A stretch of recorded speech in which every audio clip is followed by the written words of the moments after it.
Herzlich willkommen. Heute meldet sich die deutsche Redaktion von Radio Taiwan International aus dem Taipei Zoo. Wir befinden uns gerade am Eingang des Bereichs, in dem taiwanische Tiere beheimatet sind. Heute ist unser Hauptgast, unser Star, das Schuppentier. Das Schuppentier ist leider das weltweit am meisten gehandelte Tier, was fast zu seinem Aussterben geführt hat. Wäre da nicht der Taipei Zoo gewesen. In über 20 Jahren hat er mit internationalen Kooperationen und großen Anstrengungen es geschafft, das Tier zu retten. Wie das alles vonstatten ging und was dabei alles passiert ist, das wollen wir heute erfahren. Wir sprachen mit dem Geschäftsführer des Zoos, Herrn Gao, und mit der Leiterin des Bereichs für endemische Tiere in Taiwan, Frau Luo. Frau Luo ist eine alte Bekannte, denn vor 8 Jahren haben wir sie bereits besucht, als ein Schuppentierbaby in Taipei Zoo gerade zur Welt gekommen war. Frau Luo ist eine der erfahrensten Tierpflegerinnen der Welt, wenn es um Schuppentiere geht. Denn sie ist die erste Person überhaupt, die es geschafft hat, ein verwaistes Schuppentierbaby mit einer Flasche aufzuziehen. Seitdem sind einige Generationen von Schuppentieren im Taipei Zoo in ihrer Obhut zur Welt gekommen. Doch beginnen wir von vorne. Herr Gao, warum sind die Schuppentiere so gefährdet? Ich denke, das Hauptproblem ist, dass es viele Menschen gibt, vor allem in Asien, die ihn zum Verzehr oder für traditionelle chinesische Medizin nutzen wollen. Deswegen wird er in der freien Natur so gejagt. Eigentlich ist das Schuppentier oder der Pangolin ein Tier, das sich gut den natürlichen Gegebenheiten angepasst hat. Beispielsweise haben sie harte Schuppen und lange Krallen und sie können sich auch zum Schutz zusammenrollen, wenn sie Gefahr wittern. Aber leider nützt dieser Schutzmechanismus nicht bei Menschen. Diese können ihn einfach aufheben, sobald er sich zusammengerollt hat. Man braucht noch nicht mal eine Falle. Theoretisch kann ihn jeder fangen und mit nach Hause nehmen. Das macht ihn so verletzlich. Und weil die Menschen das Schuppentier aus verschiedenen Gründen jagen, ist er leider auch das meistgehandelte Tier auf der ganzen Welt. Stimmt es, dass die Schuppentiere in Taiwan fast ausgestorben wären? Während der 1960er Jahre wurden in Taiwan jährlich mindestens 60.000 Schuppentiere gejagt und getötet. Und zwar wegen ihres Fleisches, wegen der chinesischen Medizin und wegen der Lederindustrie. Das dauerte bis in die späten 1970er Jahre, sodass eine Umfrage von lokalen Jägern um 1990 ergeben hat, dass Schuppentiere in Taiwan nur noch sehr schwer zu finden waren. Sie waren zum Glück nicht ganz ausgestorben, aber der Bestand war sehr stark dezimiert. 1989 wurde dann ein neues Gesetz in Taiwan erlassen, der sogenannte Wildlife Conservation Act, das Wildtierschutzgesetz. Das Gesetz verbietet die Herstellung und Nutzung von Produkten freilebender wilder Tiere. Das war der Beginn des Schutzes und der Konservierungsbemühungen für den Erhalt des Schuppentiers in Taiwan. Auch wenn die Art seit dem Wildtierschutzgesetz weitere 20 Jahre stark gefährdet war, haben wir mittlerweile genügend Beweise, dass sie heute doch eine einigermaßen stabile Populationsdichte in Taiwan erreicht hat. Und das ist hauptsächlich dem Taipei Zoo zu verdanken. Sie haben enorme Arbeit in puncto Schuppentierschutz geleistet. Was genau haben Sie getan? Ja, das ist richtig. In den 1990er Jahren initiierte der Taipei Zoo ein Rettungs- und Schutzprogramm für wilde Tiere in Taiwan. Dabei war das Schuppentier unser Fokus. Aber wir wussten de facto nichts über diese Tiere. Wir wussten nicht, woraus ihre Nahrung besteht. Wir wussten nicht, wie sie sich fortpflanzen. Wir wussten noch nicht einmal, wie sie überhaupt in der Wildnis überlebten. Nicht ein einziges simples biologisches Wissen besaßen wir über diese Spezies. Vor allem in den Sommermonaten wurden viele verletzte junge Männchen in die Rettungsstation gebracht. Während dieser Zeit sind sie in der freien Wildbahn besonders aktiv und entfernen sich weit von ihrem Revier. Und so kamen sie in unsere Rettungsstation und wir haben versucht, ihr Überleben zu sichern. Sie bekamen zwar tierärztliche Hilfe, aber darüber hinaus waren wir ziemlich hilflos. Wir probierten viele Dinge aus und dokumentierten jeden unserer Versuche sorgfältig, beispielsweise wie wir sie pflegen oder wie wir sie füttern oder welche Art von Umgebung und Lebensbedingungen sie brauchen, sodass sie in unserer Obhut überleben konnten. Natürlich mussten wir auch herausfinden, wie die Fortpflanzung von Schuppentieren vonstatten lief, damit wir sicherstellen konnten, dass ihre Population auch in Gefangenschaft weiter wächst. Wir erinnern uns noch gut an das erste in Gefangenschaft geborene Schuppentier, irgendwann im Dezember 1997. Es war ein Männchen. Seine Eltern waren beide ehemals gerettete Tiere, die in unserer Rettungs- und Pflegestation überlebt und sich sogar fortgepflanzt hatten. Dieses erstgeborene Männchen ist 2021 gestorben. Oh ja, ich erinnere mich an ihn. Chuanpang. Ja, Chuanpang. Es war das älteste bekannte Schuppentier der Welt. Genau, er war 23 Jahre alt. Es ist zwar traurig, dass er gestorben ist, aber er ist viel älter geworden als die Schuppentiere in der freien Wildbahn. Wir haben viel von ihm gelernt. Er hat viel zur Schuppentierforschung in Taiwan beigetragen und mit diesem Wissen planen wir jetzt, die Schuppentierpopulation weltweit zu sichern. Diese Arbeit ist etwas, was Zoos weltweit machen. Sie untersuchen und beobachten gerettete Tiere aus der Wildnis, um über sie zu lernen, etwa über die artgerechte Haltung und Pflege. Beispielsweise sind wir jetzt in der Lage, durch die genaue Vermessung und Analyse der Schuppen des Schuppentiers das ungefähre Alter zu bestimmen, auch wenn das Tier ein unbekanntes, aus der Wildnis gerettetes ist. Mit dem gesammelten Wissen können wir Rückschlüsse über die Tiere in der freien Natur machen, um ihre Bedingungen zu verbessern. Und natürlich teilen wir auch unsere gesammelten Informationen über Ernährung, Haltung, Pflege, veterinärmedizinische Erfahrungen und Daten mit anderen Rettungsstellen weltweit. Das wiederum optimiert und verkürzt die Aufenthalte der pflegebedürftigen Tiere und die Rettungszentren können noch mehr Tiere pro Jahr versorgen. Der Taipei Zoo ist in puncto Arterhalt eine Plattform für viele verschiedene Institutionen und Organisationen geworden. Nicht nur für die taiwanischen Regierungsinstitutionen, sondern auch für viele Wissenschaftler, Experten und Universitäten. Wir haben für das Schuppentier 2 große Workshops veranstaltet mit dem Namen Population and Habitat Viability Assessment, übersetzt Workshop zur Bestands- und Habitatsviabilitätsbewertung. Sie fanden einmal im Jahr 2004 und ein weiteres Mal 2017 statt. Auch wenn wir beim ersten Workshop 2004 noch nicht viel über Schuppentiere wussten, haben wir die Faktoren systematisch festhalten können, die seinen Bestand dezimierten. Wir haben die Wissenslücken systematisiert und aufgeteilt. Nach dem Workshop begannen viele Forschungsprojekte in Form von Master- und Doktorarbeiten und auch die Regierungsstellen haben Gesetze erlassen, um das Überleben des Schuppentiers zu ermöglichen. Mit diesen Forschungsergebnissen haben wir uns 2017 erneut getroffen und konnten feststellen, dass sich die Bemühungen gelohnt haben und sich die Schuppentierpopulation in Taiwan erholt und sogar einigermaßen stabilisiert hatte.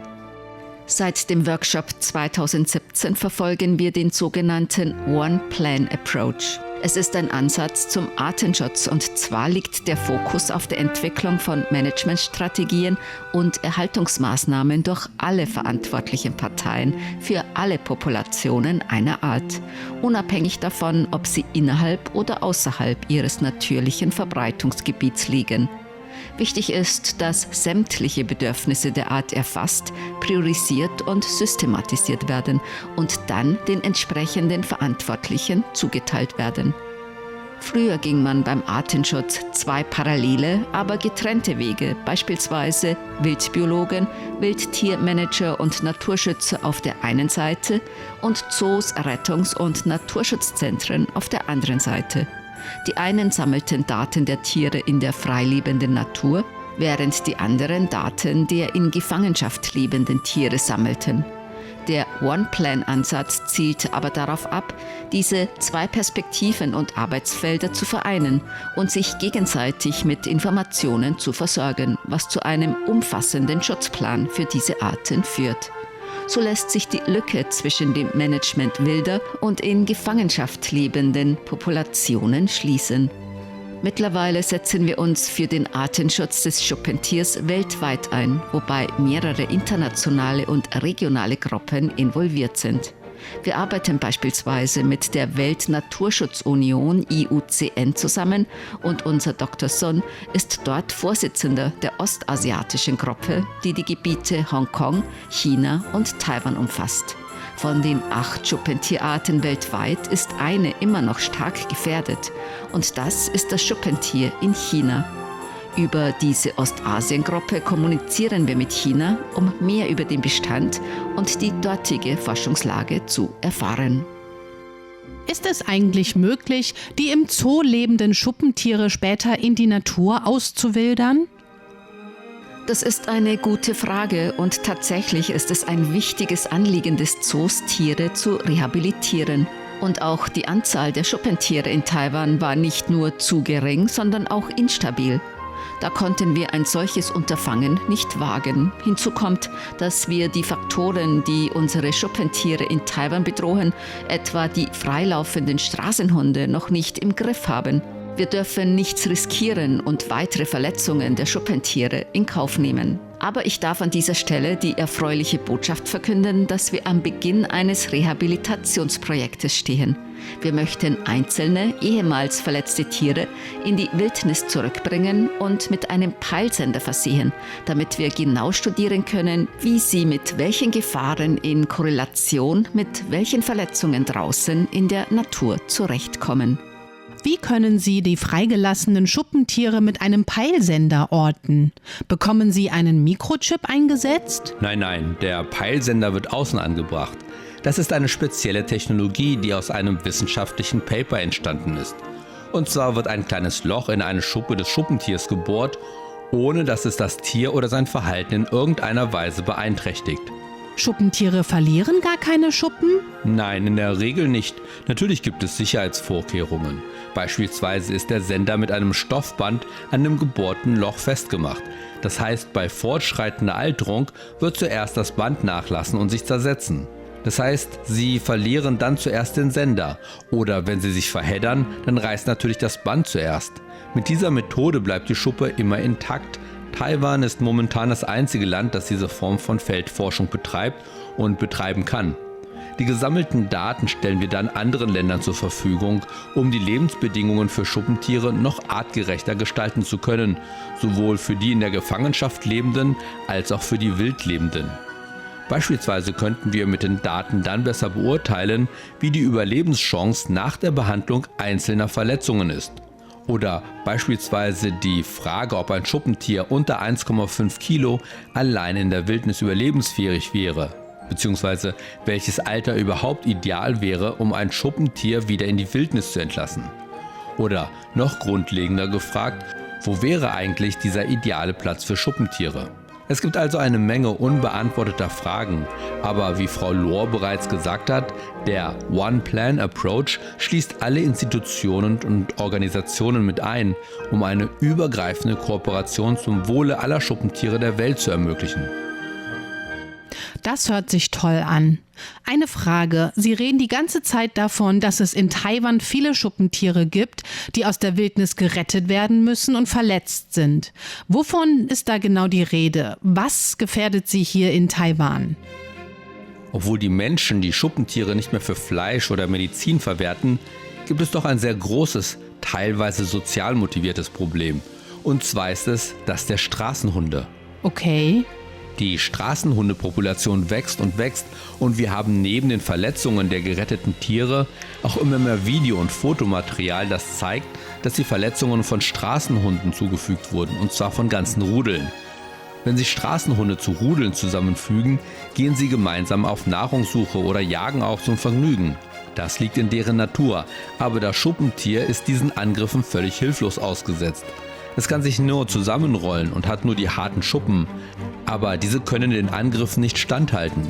Die Daten zeigen, dass sich über 60% der Verletzungen vom Rücken abwärts befinden. Manche haben sogar ihre Gliedmaßen verloren oder haben keinen Schwanz mehr. Fotos aus den sozialen Medien zeigen auch oft aufgerissene Bäuche. Da haben sie nämlich keine Schuppen. Durch diese Form von Berichterstattung werden mehr und mehr Menschen auf die Gefährdung der Schuppentiere durch Straßenhunde aufmerksam gemacht. Andere weniger gewichtige Gefahren sind die Fallen, Verlust des natürlichen Lebensraumes und Verkehrsunfälle. An den Verbesserungen all dieser Faktoren wird natürlich gearbeitet, aber das Hauptproblem ist das Problem der Straßenhunde. Was hat es für Konsequenzen, wenn dem Schuppentier ein Bein abgebissen wird? Kann es überhaupt jemals rehabilitiert werden oder muss es dann Zeit seines Lebens in Gefangenschaft leben? Es kommt darauf an, welches Bein fehlt. Was, wirklich? Ja, Ach so, wenn es beispielsweise die Vorderbeine verliert, kann es nicht mehr klettern, richtig? genau, das Klettern auf Bäume, das Graben im Boden und das Auffinden von Ameisennestern wäre beim Verlust der Vorderbeine nicht mehr möglich. Wenn also die Vorderbeine fehlen, bleiben sie grundsätzlich in den Rettungszentren.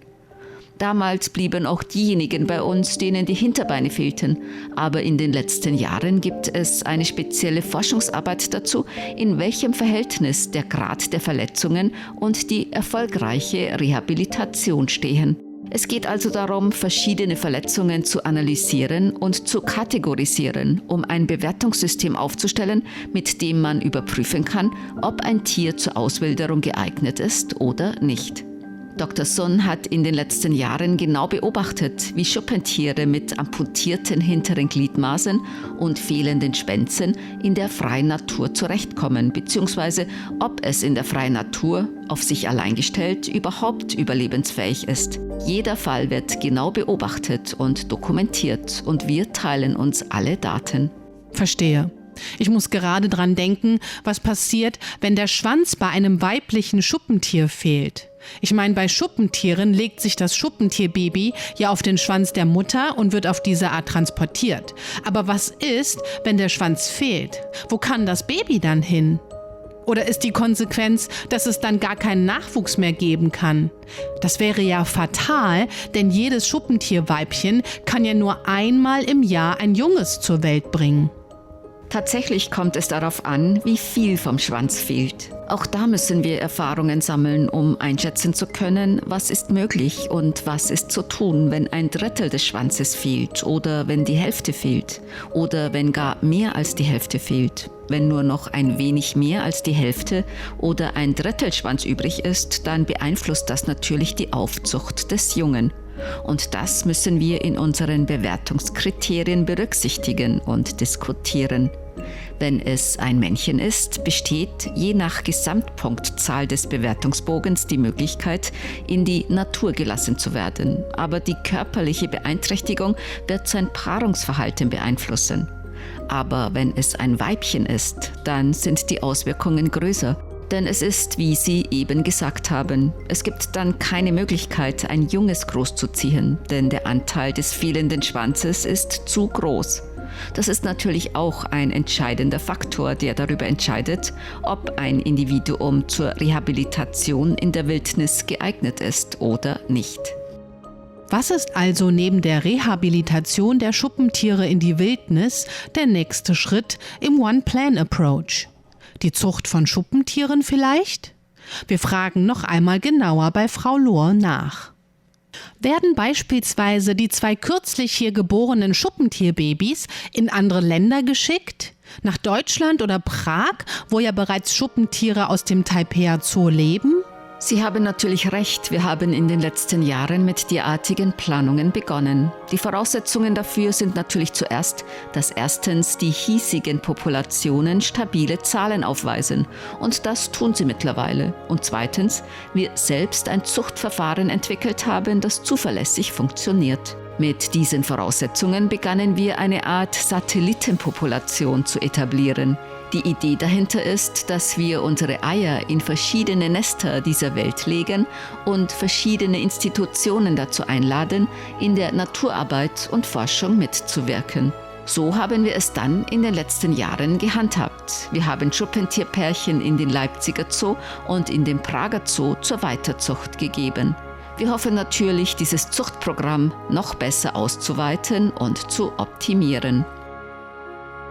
Sie bringen dann quasi den anderen Ländern bzw. Zoos bei, wie man sich richtig um die Tiere kümmert? Beispielsweise habe ich gehört, dass Sie hier eine Art Spezialbrei entwickelt haben, der an die in der Gefangenschaft lebenden Schuppentiere verfüttert wird. Genau, das ist eine Art Kunstfutter oder Ersatzfutter speziell für Schuppentiere, an dem unser Zoo bereits 30 Jahre arbeitet. Warum sage ich 30 Jahre? Die Rezeptur wurde von der ersten bis zur jetzigen Generation bereits 10-mal überarbeitet und es ist immer noch in Überarbeitung. Daran sind neben mir auch noch verschiedene Experten beteiligt, wie Tierärzte, Tierpfleger und Ernährungswissenschaftler. Vor 10 Jahren wurde eine Ernährungsformel entwickelt, die eine stabile Überlebensrate der Schuppentiere in den Rettungsstationen ermöglicht hat. Doch jetzt entwickeln wir spezifischer. Also, welche Ernährung deckt den Bedarf in den verschiedenen Altersstufen und Lebensphasen ab?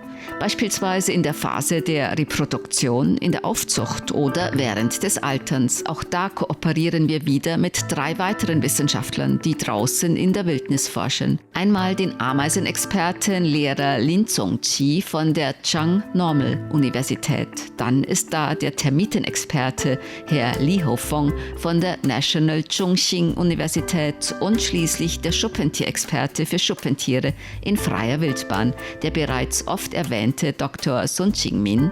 Gemeinsam untersuchen wir die verschiedenen Ernährungsbedürfnisse und wie die Schuppentiere in der Wildnis diese Bedürfnisse stillen. Wir haben beispielsweise herausgefunden, dass die Ernährung der Schuppentiere saisonabhängig ist. Es frisst je nach Saison unterschiedliche Arten von Ameisen. Diese Anpassung müssen wir in unserem künstlichen Futter natürlich auch berücksichtigen. Oh, es frisst sogar verschiedene Arten von Ameisen? Ja, genau. Es frisst etwa 60 bis 70 verschiedene Arten von Ameisen. Wow, wirklich? Gibt es im Zoo auch die Möglichkeit, lebende Ameisen zu verfüttern? Ja, im Outdoor-Bereich verfüttern wir auch Ameisen, aber die Artenauswahl ist sehr gering. Wir können etwa 3 bis 4 Arten von Ameisen hier im Zoo verfüttern. Wir bezahlen sogar extra Menschen, die draußen Ameisennester suchen, die wir dann hier an unsere Schuppentiere verfüttern können. Was sind weitere Herausforderungen bei der Arbeit mit den Schuppentieren? Ich denke, die größten Herausforderungen bei der Aufzucht von Schuppentieren sind zum einen, dass die Schuppentiere wenig emotionale und körperliche Reaktionen zeigen. Das macht es sehr schwer, ein mögliches Unwohlsein zu entdecken. Man muss unglaublich erfahren sein und sehr feine Antennen besitzen, um kleinste Nuancen im Verhalten oder im Ausdruck feststellen zu können. Diese uns nicht offensichtlichen Veränderungen machen die Schuppentierpflege sehr herausfordernd und die Forschung dazu auch sehr langsam, denn es ist nicht leicht, den Pflegebedarf zu ermitteln. Das geht nicht nur uns so, sondern allen Zoos, die Schuppentiere haben. Die zweite Herausforderung ist die, dass wir in puncto Schuppentier absolutes Neuland betreten. Es gibt 0 Erfahrungswerte und auch keine Vergleichsdaten. Schuppentiere sind total einzigartig in ihrer Art und es gibt nichts Vergleichbares. Beispielsweise ernähren sich Ameisenbären auch von Ameisen, aber alle Erkenntnisse, die wir über die Pflege von Ameisenbären gewonnen haben, lassen sich in keiner Weise auf die Pflege von Schuppentieren übertragen. Das gilt nicht nur für die Ernährung, sondern auch für das Verhalten und die Schuppentiermedizin. Man muss Wege finden, Probleme zu lösen, die noch nie jemand zuvor gelöst hat. Wir haben vor fast 10 Jahren begonnen, die verschiedenen Kommunikationskanäle zu den anderen Institutionen, wie etwa Zoos in Südostasien oder Rettungszentren in Afrika, die ebenfalls Schuppentiere pflegen, zu öffnen und zu nutzen. Und in der Tat sind die Schwierigkeiten bei allen gleich. Letztens haben wir uns mit den Schuppentierpflegern aus Leipzig ausgetauscht zu der Frage, warum verhält das Schuppentier X sich so? Letztlich mussten wir alle lachen, denn wir waren uns einig, es gibt kein Wieso oder Weshalb. Es ist einfach so, weil es ein Schuppentier ist. Was können wir normale Menschen in unserem alltäglichen Leben zum Schuppentierschutz beitragen? Das ist ein sehr umstrittenes Thema in Taiwan. Bitte füttern Sie keine Hunde und Katzen in der Nähe Ihrer Häuser. Bitte nehmen Sie die Tiere bei Ihnen zu Hause auf oder geben Sie ihnen einen geeigneten Ort zum Leben. Aber bitte füttern Sie sie nicht draußen auf der Straße. Ja, das ist ein sehr kontroverses Thema, ich weiß. Denn leider verursachen Straßentiere viele Probleme. Und zwar nicht nur für die Schuppentiere, sondern für viele freilebende Tiere. Ich verstehe. Ja, seitdem Taiwan eine Nicht-Tötungsregel für Tierheime hat, steigt die Zahl der Straßentierhunde stark an. Ja, es gibt mittlerweile genügend Nachweise. Wir verstehen die Liebe und das Mitgefühl für diese freilaufenden Hunde und Katzen, aber die Wildtierpopulation bezahlt dafür. Für uns ist es sehr traurig zu sehen, wie unsere eigentlichen Haustiere der endemischen Wildtierbevölkerung schaden. Das ist wahr. Das heißt, wir brauchen mehr Aufklärung zu diesem Thema? Ja, auf jeden Fall. Aufklärung für diese und für die kommenden Generationen, damit sie die Zusammenhänge und Konsequenzen nachvollziehen können. Es gibt immer eine Wahlmöglichkeit, aber die Entscheidung muss man selbst treffen. Am Ende unseres Beitrages angelangt, möchte ich Ihnen den Pangolin Dome nicht vorenthalten. Der Pangolin Dome wurde anlässlich des Schutzes des Schuppentiers, des Pangolins, erbaut. Er soll auf 24 Metern Höhe zeigen, wie die verschiedenen Ökosysteme eines Dschungels zusammen funktionieren. Und es zeigt, dass das Schuppentier eine ganz kleine Funktion, aber eine ganz wichtige Funktion in diesem Wald hat, nämlich die Bäume zu pflegen. Indem es die Ameisen und die Termiten frisst, hält es die Bäume jung und gesund. In diesem Sinne, es war ein langer, langer Weg bis hierhin und ich hoffe, dass wir alle gemeinsam bis 2042 die Vision des Taipei Zoos erfüllen können, nämlich, dass jeder auf der Welt das Schuppentier kennt und willig ist, seinen Lebensraum zu schützen.